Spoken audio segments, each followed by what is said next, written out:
સાથીદાર મિત્રો, કેન્દ્ર સરકારે તાજેતરમાં આપેલ એક વિગતોને આધારે આપણે ચર્ચા કરીએ છીએ. એ ચર્ચાથી ચોક્કસ રીતે સાબિત થશે કે કેન્દ્ર સરકાર એટલે કે મોદી સરકાર માત્ર ને માત્ર મૂડીવાદીઓ માટે જ છે. મૂડીવાદીઓને પુષ્કળ લોન આપે છે, એટલે કે સરકારી બેન્કો, સરકાર એટલે સરકારી બેન્કો લોન આપે છે. એ જાણે છે અને એ પૂરેપૂરી શક્યતાઓ છે કે આ લોન કદાચ પાછી મળવાની નથી. આમ છતાં અઢળક લોન આપે છે અને એ લોન એ લેનાર કંપનીઓ છેલ્લે ડિફોલ્ટર બની જાય છે, એટલે કે ઊંચા હાથ કરે છે કે અમે લોન ચૂકવી શકીએ તેમ નથી, માટે અમારી લોન માંડવાળ કરો. અને સહકારી બેન્કો, સરકારી બેન્કો એ લોન માંડવાળ કરે છે અને રિઝર્વ બેન્ક એની સાથે સહમત પણ થાય છે. આ વિગતોની ચર્ચા કરીએ છીએ આજે. ત્યારે એની સામે એક પ્રશ્ન થાય છે કે સરકાર અને સરકારી બેન્કો જો આટલી બધી રકમ મૂડીવાદીઓની લોન માફ કરી શકતી હોય તો એ રકમમાંથી ગુજરાત અને ભારતની કૃષિ યોજનાઓ ઘણી બધી થઈ શકે. અને એ એટલી બધી યોજનાઓ થઈ શકે કે ખેડૂત 2 કે 4 વર્ષમાં સદ્ધર થાય. ખેડૂતોના દેવા પણ માફ કરવાની જરૂર નથી. ખેડૂત સારી રીતે ખેતી શકે, એને સિંચાઈનું પૂરતું પાણી મળી રહે, બિયારણ, ખાતર, જંતુનાશક દવાઓ ચોખ્ખી અને વ્યાજબી કિંમતે મળી રહે અને સમયસર મળે, તો ખેડૂતો એવા ભિખારી નથી કે તમારી રાહ જોઈને બેઠા હોય કે અમારી લોન માંડવાળ કરો. એને એટલી બધી આર્થિક મદદ કરો, આઈધર સબસિડી રૂપે મદદ કરો અથવા તો કૃષિ ક્ષેત્રે નાના મોટા ડેમ બનાવો અને મોટા ડેમ બનાવી અને એને સિંચાઈની પાણીઓ આપો. બસ આટલું જ ખેડૂતોને જોઈએ છે. તો આપણે આની વિગતની વાત કરીએ છીએ કે કેન્દ્ર સરકારે આપેલી વિગતોને આધારે છેલ્લા 5 વર્ષમાં, માત્ર ને માત્ર છેલ્લા 5 વર્ષમાં, એટલે આજે 2024 ચાલે છે, એટલે 2019થી 2024 જેમાં મોદી સરકાર કેન્દ્રમાં છે, ભાજપ સરકાર કેન્દ્રમાં છે, એ 5 વર્ષમાં સરકારી બેન્કોએ, ખાનગી બેન્કોની તો પછી જુદી વાત હશે, સરકારી બેન્કોએ 10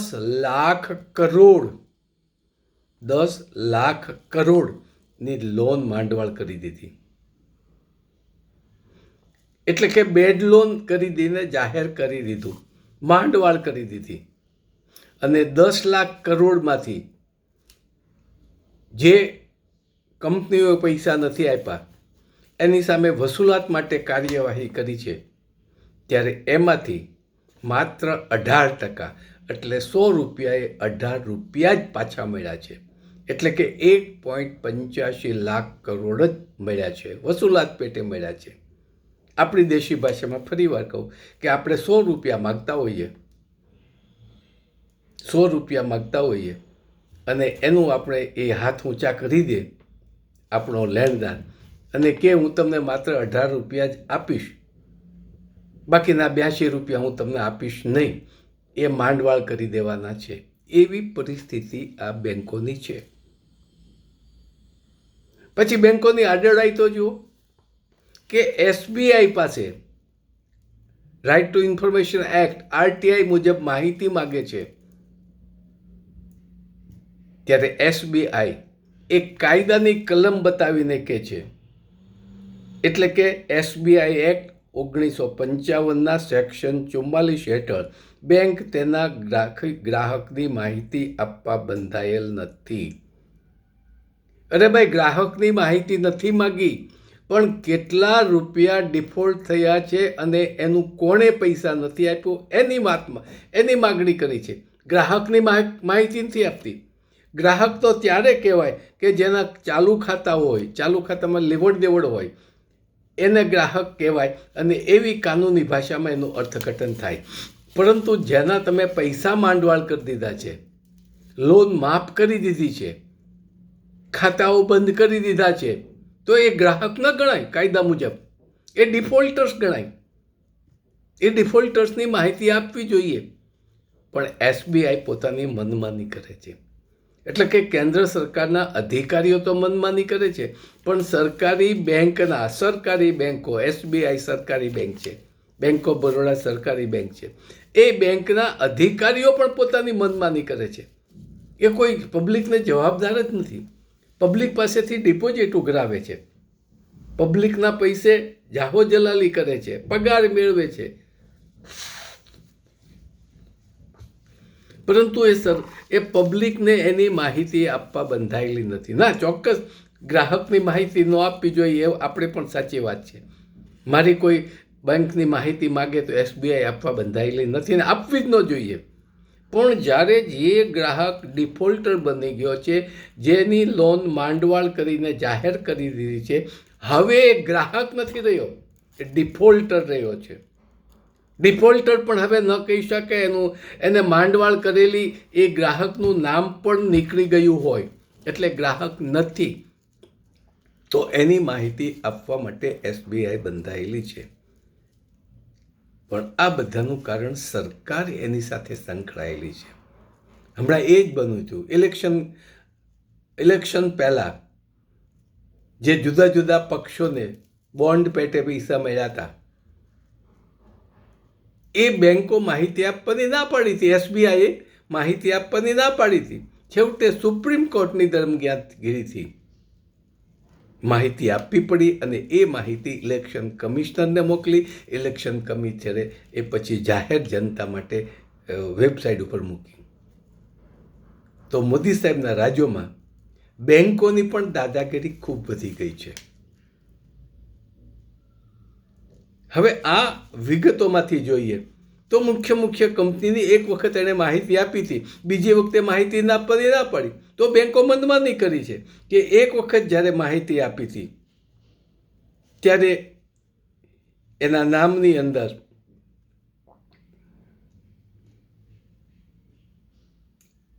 જુદા જુદા ડિફોલ્ટર્સ હતા. એમાં આલોક ઇન્ડસ્ટ્રીઝ છે, ભૂષણ પાવર એન્ડ સ્ટીલ. ઘણા વખતથી આ બધી નાદારની આર્યા વિનુભૂતિ છતાંય એને આ બેંકોએ પૈસા આપ્યા છે.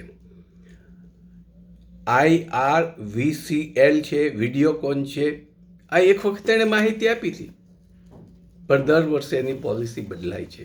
કારણ કે એના માનીતાઓ કસ્ટમર હશે અને માનીતા ગ્રાહકો હશે, મોટા મૂડીપતિઓ હશે, એને ઇરાદાપૂર્વકની લોન આપી હશે અને ત્યાર પછી એ માંડવાળ કરી દીધી હોય છે. અને એની પાછળ સરકારનો અને રિઝર્વ બેંકની પણ કૂણું વલણ છે, એની હૂંફ છે, એવું ચોક્કસ આ કેન્દ્રની જાહેર કરેલ વિગતોને આધારે અનુમાન કરી શકાય. તો કેન્દ્ર સરકારની પણ ઈરાદો છે કે આની લોન માંડવાળ થાય એવું સ્પષ્ટ કરી શકાય. અને હજી સુધી એની સામે કેન્દ્ર સરકારે કોઈ પગલાઓ લીધા નથી. કેન્દ્ર સરકાર એટલે રિઝર્વ બેન્કે કોઈ પગલાઓ લીધા નથી. તો રિઝર્વ બેન્ક આમાં સંડોવાયેલી છે એવું કહી શકાય. આપણા નાણાં, આપણા ટેક્સના પૈસા ઉદ્યોગપતિઓને આપે છે, ઉદ્યોગપતિઓ માંડવાળ કરે છે અને જાહો જલાલી કરે છે. અને બેંકોની એક એડજસ્ટમેન્ટની નીતિ કેવી છે? એક એકાઉન્ટના પ્રોફેસર તરીકે, ઓડિટિંગના પ્રોફેસર તરીકે કામ પણ કર્યું છે, પ્રેક્ટિકલી ભણાવ્યું પણ છે. એના આધારે કહી શકું કે બેંકો એની સામે જુદા જુદા રીતેની માંડવાળ કરી દે છે ને ખબર પણ નથી પડતી. અત્યારે બેલેન્સ શીટમાં એસેટ સાથે એને માંડવાળ કરી દીધી, લોકોને ખબર પણ ન પડે. એના બેલેન્સ શીટ પણ જાહેર થાય છતાં ખબર ન પડે કે કોની કેટલી લોન માંડવાળ થાય. તો મિત્રો, આ ભાજપ સરકાર સંપૂર્ણ મૂડીવાદીઓની માટે જ છે. ખેડૂતો માટે નથી, મજૂર વર્ગ માટે નથી, મધ્યમ વર્ગ માટે નથી. અને એની સામે કદાચ કોઈ મધ્યમ વર્ગનો માણસ, કોઈ ખેડૂત કે કોઈ મજૂર એક નાનકડી 1,00,000-2,00,000 રૂપિયાની જો લોન ભરપાઈ ન કરી શકે તો એના નામ, સરનામા બધું જાહેર કરે, એની મિલકતો ટાંચમાં લેવા માટેની જાહેર હરાજી પણ કરે. આ છે આપણી સરકારની નીતિ અને આ છે આપણી બેંકોની નીતિ. એટલે બેંકો પણ માત્ર ને માત્ર મૂડીવાદીઓ માટે જ કામ કરે છે. મારે ને તમારે 2-5 લાખ રૂપિયાની જો લોન જોતી હશે તો આપણને ખૂબ જ ધક્કા ખવડાવશે, કોઈને કોઈ રીતે ટાળશે. પણ એક મૂડીવાદી મોટો ઉદ્યોગપતિ ખાલી ફોન કરશે અથવા તો કોઈ રાજ્યસભા કે લોકસભાનો સાંસદ ફોન કરશે એટલે કાંઈ કર્યા વગર એની લોન મંજૂર થાય છે. અને બેંકોના અધિકારીઓને પણ ખ્યાલ નથી આવતો કે જે કાગળ કંપનીઓ રજૂ કરે છે સાચા છે કે ખોટા. આટલું બધું શિક્ષણ આપણા બેંકના અધિકારીઓને આપ્યું નથી. આ એક મારો દાખલો પણ છે કે 1970-72માં એક મારું યુનિટ ચાલતું હતું. એના બેલેન્સ શીટ અને બધું લઈને એક બેંક મેનેજરને મેં આપ્યું. એ વખતે તો બહુ પૈસા ઓછા હતા, 20-25 હજાર રૂપિયાની કેશ ક્રેડિટ જોતી હતી, કેશ ક્રેડિટ. ઓફકોર્સ મેનેજર બહુ ખરેખર પોઝિટિવ હતા, હકારાત્મક હતા, મંજૂર પણ કર્યા. ત્યારે મેં એક જ પ્રશ્ન પૂછ્યો, યંગ હતા એકદમ. મેં કીધું સાહેબ, આ મેં તમને જે ફાઇનાન્સ રિપોર્ટ આપ્યા છે, વેપાર ખાતું, નફા નુકસાન ખાતું, પાકું સરભું આપ્યું છે, એ સાચું છે કે ખોટું તમે કેવી રીતે નક્કી કરી શકો? મેં તો એડજસ્ટમેન્ટ કરીને પણ આપ્યું હોય, શક્યતાઓ છે. તો કે એવું અમને આવડતું નથી. ત્યારે મેં એને એટલું જ કીધું કે સાહેબ, એક નોંધી પદ્ધતિની જો એકાઉન્ટિંગ મેથડ આવડતી હોય તો તમે થોડીક વિગતો આ કંપની પાસેથી કે કોઈ પણ પેઢી પાસેથી માગો તો આ તમારા હિસાબો સાચા છે કે ખોટા એ સહેલાઈથી તમે નક્કી કરી શકો. પણ એના માટે તમારે સ્પેર થવું પડે. એ કોઈ પાસે નથી, બધે જ લોલનો ચાલે છે. તો આની સાથે એક મારી અપીલ છે સરકારને કે જેટલી બેડ લોન થાય છે એમાં જેટલા ઉદ્યોગપતિઓની બેડ લોન થાય છે એ લોન જો ગુજરાત સરકાર ગુજરાતના એક ડેમ માટે વાપરે તો એ ડેમમાંથી સૌરાષ્ટ્ર, કચ્છ, બનાસકાંઠા અને મહેસાણાના ઘણા વિસ્તારોને 2 સિઝન સુધી પૂરતું સિંચાઈનું પાણી મળે અને નર્મદા કરતાં 80% કેપેસિટીવાળો ડેમ થાય. આની રજૂઆત વારંવાર મોદી સાહેબને કરી હતી. મોદી સાહેબને એમાં રસ નથી. મેં તમને મારા ઘણા વિડીયોમાં પણ કહ્યું છે કે કચ્છના નાના રણ સરોવર જે સામખિયાળી પાસે આવેલું છે ત્યાં એક જ વર્ષમાં સહેલાઈથી ડેમ બની શકે, ઓછામાં ઓછા ખર્ચે, અને 1 વર્ષ પછી સિંચાઈ તરીકે પાણી પણ આપી શકાય. પણ મોદી સાહેબે એટલી બધી આડોડાઈ કરી છે કે ત્યાં ગધેડાઓ માટે, રણના ગધેડાઓ માટે અભયારણ્ય રાખી દીધું. કેન્દ્ર સરકારે, મોદી સાહેબ કેન્દ્રમાં ગયા પછી એને કાયદો લાવીને એને અભયારણ્ય બનાવી દીધું. એટલે ગુજરાત સરકાર હવે એના ડેમ બાંધવાની વાત ન કરી શકે. તરત જ કહે છે કે ભાઈ કેન્દ્ર સરકારે અભયારણ્ય રાખી દીધું છે, હવે આપણે કાંઈ કરી ન શકીએ ગધેડાઓ માટે. એનું કારણ મને એટલા માટે લાગે છે, એક વખત મોદી સાહેબે એના લેક્ચરમાં, મેં સાંભળ્યું છે એટલે વાત કરું છું, મોદી સાહેબનું લેક્ચર, કે આ દેશમાં ગધેડાઓ પાસેથી પણ કાંઈક શીખવું જ પડે છે, શીખી શકાય છે. આવું જાહેરમાં મોદી સાહેબે કહ્યું હતું. એટલે મને લાગ્યું કે ના, મોદી સાહેબે ગધેડાઓને, એ ગધેડાઓ જ છે નાના રણ સરોવરમાં, નામ થોડુંક જુદું છે, ગધેડાની એક જાતિ જ છે, તો એના પ્રત્યેને પ્રેમ છે, કોઈને કોઈ કારણસર પ્રેમ છે. પણ ના ભાઈ, એવું નથી. એના નામે જે મીઠાના ઉદ્યોગપતિઓ છે, અગરિયાઓ છે, અને ગેરકાયદેસર રીતે ત્યાં એના અગરો છે, મીઠાના અગરો છે, એમાંથી શક્ય છે કે મોદી સાહેબને એના પક્ષને પુષ્કળ પ્રમાણમાં ચૂંટણી ફંડ મળતો હોવું જોઈએ. અને એ સ્થળની મુલાકાત લીધી પણ છે. અને આ ફરીવાર એક તમને વાત યાદ દેવડાવું કે આ માગણી વારંવાર જયેશભાઈ પટેલ, કે જેને મોરબીના પુલમાં જેલમાં નાખી દીધા છે, નામ નથી લગભગ ભૂલતો, એણે નાના સરોવરમાં ખુલ્લા પગે ફરી એની એક ટેકનિકલ ટીમ સાથે ફરી અને પૂરેપૂરું આયોજન તૈયાર કર્યું હતું કે સહેલાઈથી અહીંયા ડેમ બની શકે. મોદી સાહેબ જ્યારે સીએમ હતા ત્યારે એણે 2 થી 3 વાર રજૂઆત કરી અને પહેલી વાર રજૂઆત કરી ત્યારે મોદી સાહેબના શબ્દો છે એના પુસ્તકમાં લખ્યું છે. અરે ગુજરાતમાં આવું બધું છે, મને ખ્યાલ નથી. મોદી સાહેબ નાટકિયાઓ તો છે જ, નાટક કરતા બહુ આવડે. કદાચ જો એક્ટર તરીકે ગયા હોત ને લાઈનમાં તો વિશ્વના સર્વશ્રેષ્ઠ એક્ટર બન્યા હોત. હવે પોલિટિકલ નાટકો કરે છે, રાજકીય ક્ષેત્રે નાટકો કરે છે. પાઘડીઓ બદલે, ટોપીઓ બદલે, રોજને રોજ ડ્રેસ બદલે, જ્યાં સ્ટેટમાં જાય એવો ડ્રેસ બદલે, એની સાથે સંબંધ છે એવું એસ્ટાબ્લિશ કરે.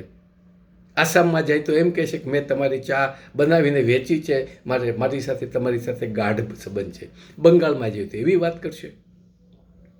હરિયાણામાં જાય તો જેનો હરિયાણાના વતની બની એની સાથે સંબંધો કાઢશે.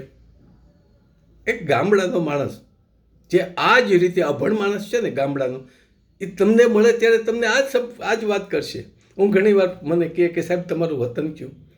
જો કે કીધું મારું વતન જ નથી, હું રખડતી સતત હું ફરતો રહ્યો છું મારા ફાધરની ગવર્મેન્ટ જોબને કારણે, અને મારા જોબને કારણે હું આખા ગુજરાતમાં ફર્યો છું. હું ગુજરાત મારું વતન છે. ના છતાં કયો?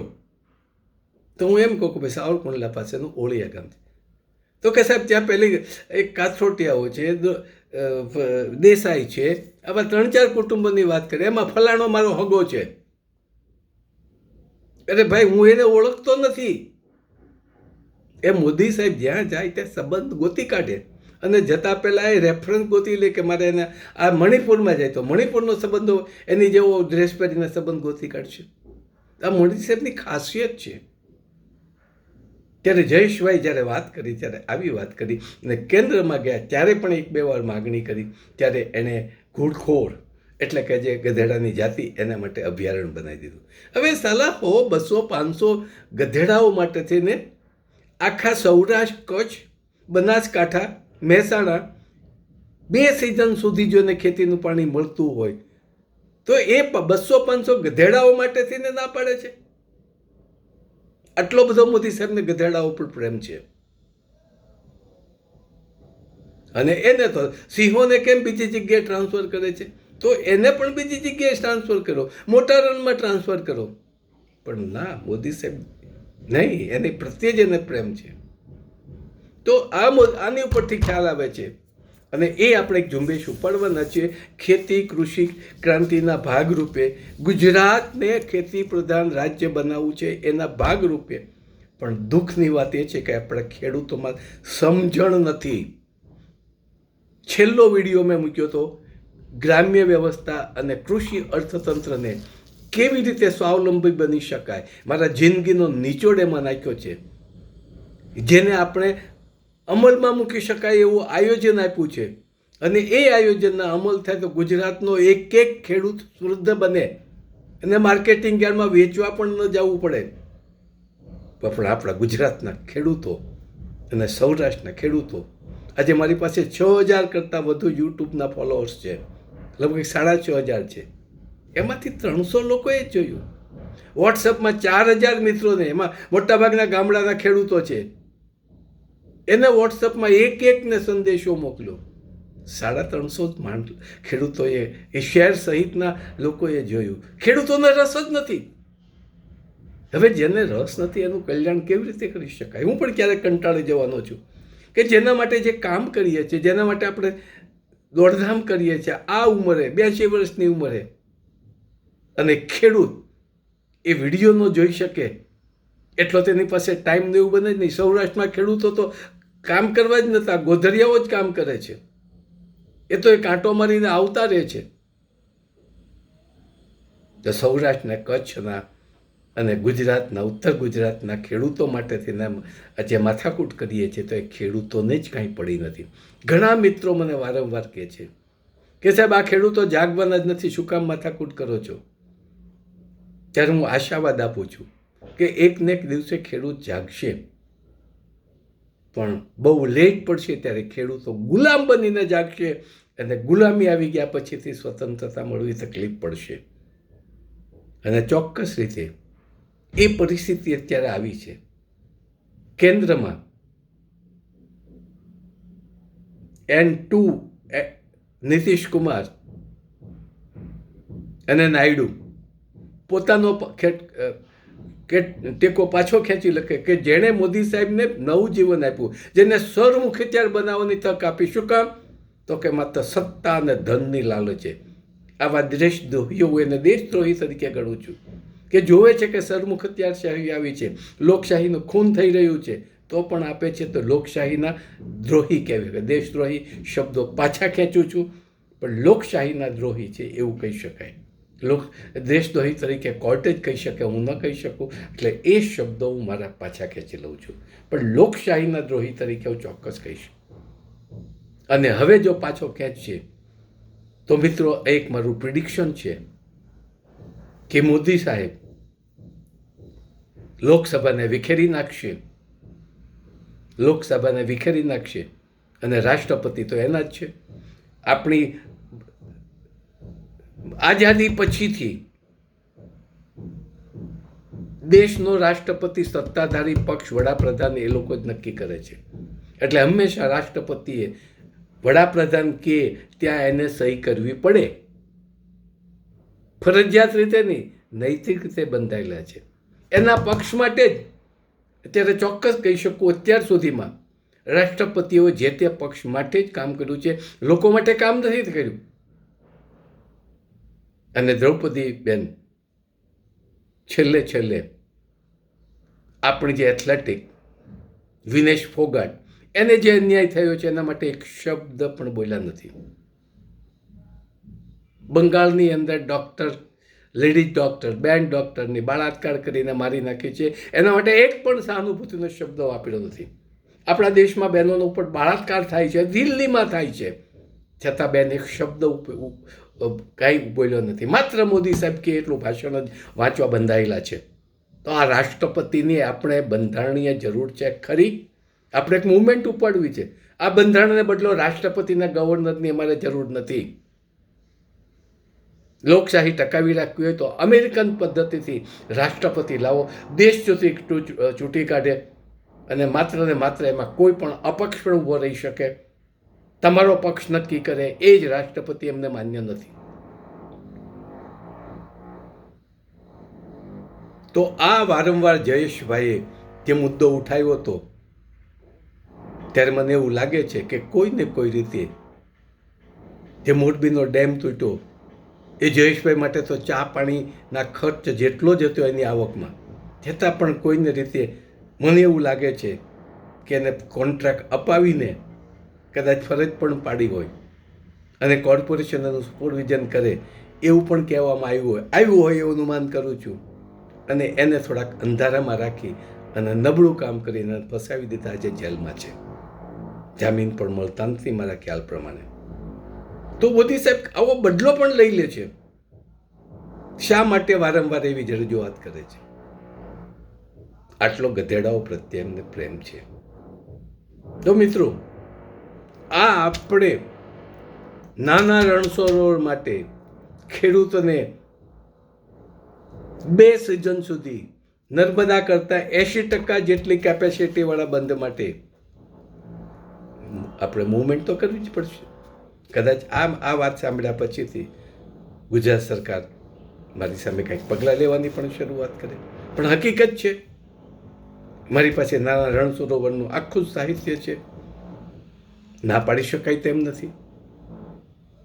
તો આપણા ખેડૂતોએ જાગવું પડશે. જો 300 મિત્રો જ માત્ર વિડીયો જોતા હોય તો ખેડૂતો આ નાના રણ સરોવરના ડેમ માટે લાયક નથી. અને કદાચ 6 મહિના સુધી આ માથાકૂટ કર્યા પછી જો ખેડૂતો ન જાગે તો મને લાગે છે કે મારે પણ મારી મૂવમેન્ટ પૂરી કરી અને મારે ખૂબ જ સારી રીતે જીવન જીવી શકાય. ગુજરાતમાં, આખા ઇન્ડિયામાં ફરવું હોય તો ફરી શકાય. આજે બધા જ પ્રોગ્રામ બંધ કરી દીધા છે ફરવાના. આખું ભારત ફરવું હતું, સિક્કિમ જોવું છે, ઘણા રાજ્યો જોવા છે, પણ આ મૂવમેન્ટને કારણે ક્યાંય જઈ શકતો નથી. તો કદાચ એવું પણ વિકલ્પ મારી પાસે છે. જો હજી ખેડૂતો સમજશે, સપોર્ટ મળશે તો મારી મૂવમેન્ટ અને મારી જે પાર્ટી સ્થાપી છે ગુજરાતમાં કૃષિ પ્રધાન રાજ્ય સ્થાપવા માટેની મૂવમેન્ટ ચાલુ રાખીશ. અને જો ખેડૂતો નહીં સમજે અને ગોધરિયા ઉપર જેને કામ કરવું હોય, અને હું ત્યાં સુધી કહું છું ખરેખર ગુજરાતમાં કાયદો લાવવો છે. ખેડે એની જમીન જે 1952માં ઢેબરભાઈ લાવ્યા હતા સૌરાષ્ટ્ર રાજ્ય વખતે, અને એના પરિણામે ઘણા જ આજના તારીખમાં જે ખેડૂતો છે ગુજરાતમાં સૌરાષ્ટ્રમાં જે ખેડૂતો છે એ ઢેબરભાઈના આભારી છે. ગિરાસદારો પાસેથી જમીન લઈને ઢેબરભાઈએ ખેડૂતોને અપાવી છે, અને એ ખેડૂતો આજે ખેતી જ કરતા નથી. એટલું જ નહીં, પણ સરકાર કાયદો લાવી રહી છે કે હવે બિન ખેડૂત પણ જમીન ખરીદી શકે. એટલે અદાણી અંબાણી જેવા મુઠ્ઠીભર ઉદ્યોગપતિઓ ખેડૂતોની જમીન ખરીદી લાખો એકર હજારો એકર જમીન ખરીદી છે અને અમેરિકન ટાઈપની ખેતી કરશે. અને આજ જેની જમીન છે એ ખેડૂતોને એમાં મજૂરી કરવા જવું પડશે સવારથી સાંજ સુધી, અને ડેઈલી 4 મજૂરી મળશે. અને આપણી કમનસીબી તો જો કે સરકાર મિનિમમ વેજીસ 300 રૂપિયાએ લગભગ નક્કી કર્યું છે, ત્યારે ગુજરાતમાં મનરેગા એ તો એક પ્રકારની ભ્રષ્ટાચારની જ યોજના છે કેન્દ્ર સરકારની. અને મલાઈ ખાય છે અધિકારીઓ, તલાટીઓ તો જાજુ ન કહી શકું પણ એની સાથે સંકળાયેલો છે, અને સારા રાજકીય નેતાઓ. એ મનરેગામાં દૈનિક ₹280 ચૂકાય છે. ત્યાં પણ મજૂરોનું શોષણ થાય છે. અને એટલા માટે જે પાર્ટીની સ્થાપના કરી છે એનું નામ એટલું જ રાખ્યું છે કે ગુજરાત કિસાન મજદૂર અને લોકશાસન, એટલે યુવાઓ જેને બેકારીના ખપ્પરમાં રખડવું પડે છે, દિશાવિહીન ભટકે છે, એના માટે થઈ અને પાર્ટીની સ્થાપના કરી છે. તો જો ખેડૂતો સમજશે તો સારી વાત છે, ન સમજે તો ધીમે ધીમે ઉદ્યોગપતિઓ તમારી જમીન બચાવી પાડશે. અને તમે શહેરમાં જઈને નાની મોટી દુકાનો કરો છો, નાનો મોટો ઉદ્યોગ કરો છો, ને એમાં પણ ખોટ ખાવ છો. અમારા જામનગરના બ્રાસ્ટ ઇન્ડસ્ટ્રીઝ મને ખ્યાલ છે, સમજો. તો આ રીતે બેંકો જે આપણા પૈસાથી ઉદ્યોગપતિઓને આપે છે, ઉદ્યોગપતિઓ હાથ ઊંચા કરે છે અને એના માંડવાળ થાય છે, એની સામે પણ આપણે અવાજ ઉઠાવવો પડશે. ખેડૂતોએ અવાજ ઉઠાવવો પડશે, ગુજરાતના એક નાગરિકે અવાજ ઉઠાવવો પડશે. ત્યો જ ન્યાય મળશે. અને આપણે સત્તા ઉપર આવીએ, જો તમારો સહકાર હોય તો. પણ આવી પરિસ્થિતિમાં મને લાગતું નથી કે અમે ચૂંટણીમાં ક્યાંય સારો દેખાવ કરી શકીએ, કેમ કે ખેડૂતોનો રસ નથી. તો ચોક્કસ કહી શકીએ કે સરકાર પોતાની બેંક ઊભી કરશે, ખેડૂતો અને નાના ઉદ્યોગોને ધિરાણ કરશે અને અપલાવશે.